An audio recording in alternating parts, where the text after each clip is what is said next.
when Chris Kelly, the guy who I interviewed on that first high cortisol podcast, sent me over to you to talk to you a little bit more deeply, the very first thing that you said was to test something called ACTH. You said the very first thing you should do is to get ACTH measured. Why did you make that your first recommendation for something to look at when someone's cortisol is high?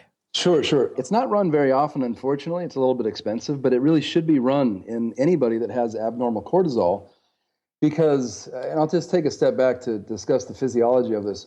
If there's a perceived or real stress to our brain and it needs to have a stress response, the brain can tell part of the brain called the pituitary gland to release a hormone called ACTH or adrenocorticotropic hormone, also known as corticotropin, which is, you can see why they abbreviate it as ACTH. Yeah.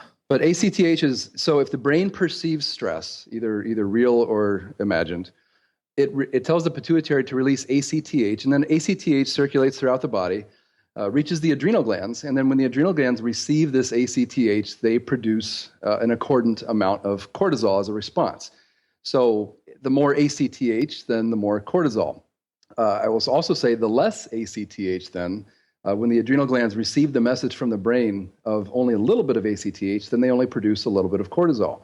And one of the things we do well, I will say, in the integrative medicine space is we run cortisol. Now, most conventional doctors don't really run that very often, and we do. The problem is that when we see it high or low, then we just automatically jump to certain conclusions. So in you, for example, without knowing any of your history, if you were sitting in front of a practitioner that ran this on you and your cortisol was high, they would say, well, you're obviously under a lot of stress.